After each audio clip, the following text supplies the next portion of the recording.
एक बार महात्मा बुद्ध अपने शिष्यों के साथ बैठकर उन्हें कुछ समझा रहे थे।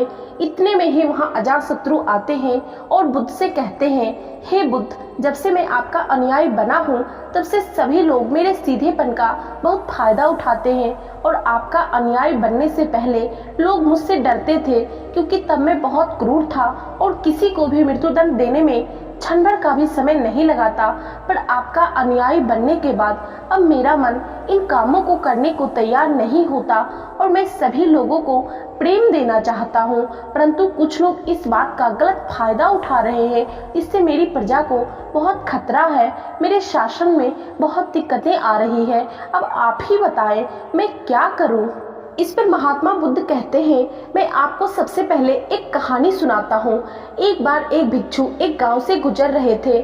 उस गांव में एक बहुत बड़ा पीपल का वृक्ष था। चलते चलते भिक्षु बहुत थक गया था। उसने सोचा उस वृक्ष के नीचे थोड़ा आराम कर लिया जाए। वह वहां पहुंचा ही था कि लोग उसे रोक देते हैं और भिक्षु से कहते हैं कि वहां एक बहुत जहरीला सांप रहता है। उसने बहुत से लोगों को डस लिया। वह इतना खतरनाक है कि जो भी उसके सामने आता वह उसे जिंदा नहीं छोड़ता। इस पर भिक्षु मुस्कुराता है और कहता है, एक दिन तो सभी को मरना है, अगर मुझे आज ही मरना होगा तो इसमें कौन सी बड़ी बात है। आप मेरी जरा भी चिंता ना करें और मुझे आज्ञा दें। भिक्षु वहां से चल देता है और पेड़ के नीचे अपना आसन बिछाकर बैठ जाता है।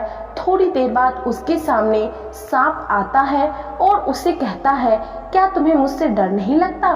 क्या तुम्हें पता नहीं यह मेरा इलाका है और यहाँ पर आने की किसी की भी हिम्मत नहीं होती। तब भिक्षु उसे बहुत ही प्रेम के साथ कहता है, इसमें डरने वाली कौन सी बात है? तुम जो भी करते हो वह इसलिए करते हो क्योंकि तुम्हें डर है कोई तुम्हें मार ना दे, इसलिए तुम दूसरों को डराते हो। मुझे किसी बात का डर नहीं, ना ही मुझे मृत्यु का डर है और ना ही जीवन की लालसा। कोई मुझे नुकसान पहुंचा ही नहीं सकता, तो फिर मैं क्यों डरूं? सांप को यह सुनकर बहुत गहरा आघात पहुंचता है। उसने आज तक ऐसे व्यक्ति देखे जो उससे डरकर भागते थे, पर उसने आज तक ऐसा कोई व्यक्ति नहीं देखा जो उससे नहीं डरे। भिक्षु की इतनी बातें सुन सांप उनके चरणों में लेट जाता है और उनसे कहता है, आज तक मैंने जो भी किया अपनी जान बचाने के लिए किया, क्योंकि अगर मैं इस तरह का रूप धारण नहीं करता तो लोग मुझे जिंदा नहीं छोड़ते। तब भिक्षु उसे कहता है, तुम एकदम सही कह रहे हो, लेकिन अगर तुम इस मोह से मुक्त होना चाहते हो तो एकदम शांत हो जाओ, प्रेम से भर जाओ और यह जानो कि एक दिन जीवन समाप्त हो जाएगा। उसके लिए बुरे कर्म करने की कोई आवश्यकता नहीं। इतना कहकर वह भिक्षु वहां से चला जाता है और सांप उस भिक्षु की सारी बातें अपने दिमाग में बैठा लेता और वह तय करता है कि आज से वह कोई भी गलत काम नहीं करेगा। सांप सभी बुरे कर्मों को छोड़ देता, लेकिन उसका उस पर उल्टा असर पड़ता है। जो लोग उसे देखकर पहले भागते थे अब उसके सीधेपन का गलत उपयोग करने लगे। अब सब लोग उसे छेड़ते, उसे चोट पहुंचाते। अब सांप बहुत दुखी रहने लगा और बहुत ज्यादा चोट से ग्रस्त रहने लगा। अब उसके शरीर पर बहुत से चोट के निशान बन गए, क्योंकि अब वह लोगों को नुकसान नहीं पहुंचाता और सभी लोगों के साथ प्रेम से रहने की कोशिश करता था। लेकिन लोगों में उसके प्रति जो भय था वह ही उसे सुरक्षित रखता था।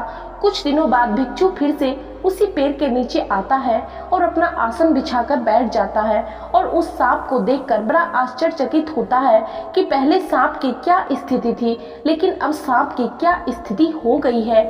वह उस सांप के लिए बहुत चिंतित भी होता है। भिक्षु को देखकर सांप कहता है, हे भिक्षु, जब से आपने मुझसे कहा कि मैं शांत हो जाऊं और प्रेम को अपनाऊं, तब से लोगों ने मुझसे बहुत गलत व्यवहार करना शुरू कर दिया, जिससे मुझे जीवन जीने में बहुत कठिनाई हो रही है। अब आप ही बताएं मुझे क्या करना चाहिए। भिक्षु सांप से कहता है, हे मित्र, मैंने तुमसे यह नहीं कहा था तुम अपने क्रूर स्वभाव को बदल लो। तुम सर्प हो और क्रूरता ही तुम्हारा स्वभाव है। अगर तुम क्रूरता नहीं रखोगे तो लोग तुम्हें खत्म कर देंगे, लेकिन इसका मतलब यह नहीं कि तुम्हारे भीतर जो उद्देश्य है उसे गलत रखो। तुम्हें भीतर से अपने आप को सही रखना है और बाहर से खुद को वह दिखाना है जो जरूरी है, क्योंकि सर्प एक जहरीला जीव है और लोगों में उसके लिए भय होना आवश्यक है।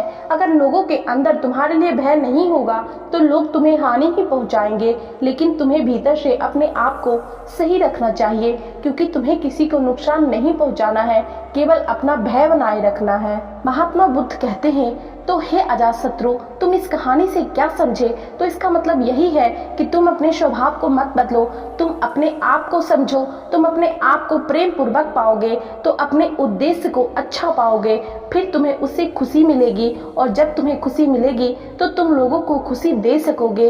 यहाँ इस बात का जरा भी जरूरत नहीं कि तुम बाहर से लोगों को क्या दिखा रहे हो, जरूरत इस बात की है कि तुम भीतर से अपना उद्देश्य क्या रखते हो। दोस्तों, आज के इस वीडियो में इस कहानी को लाने का मेरा सिर्फ एक मकसद है कि आज भी इस दुनिया में बहुत सारे ऐसे लोग हैं जो ये सोचते हैं कि वह सीधे हैं और उनके सीधेपन में ही उनका जीवन गुजर जाएगा, लेकिन वो एक गलत सोचते हैं, क्योंकि अगर आप सीधेपन और भोले भाले बनकर जियोगे तो लोग आपके इस चीज का फायदा उठाएंगे। हमें हमारे लाइफ में हमेशा एक जैसा बिहेवियर नहीं रखना चाहिए, हमारे लाइफ में जैसा सिचुएशन हो उस टाइप का बिहेवियर रखना चाहिए, क्योंकि हमें जहाँ पे गुस्सा करना है तो वहाँ पे गुस्सा भी करना चाहिए, और जहाँ पे ना कहना है वहाँ पे बेहिचक ना कह देना चाहिए, क्योंकि अगर हम नहीं कहेंगे, ये सोचेंगे कि लोगों को बुरा लग जाएगा, तो ऐसा नहीं होता है। लोग आपके इस बिहेवियर का गलत फायदा उठाएंगे। तो उम्मीद करती हूँ महात्मा बुद्ध की ये कहानी आप लोगों को अच्छी लगी होगी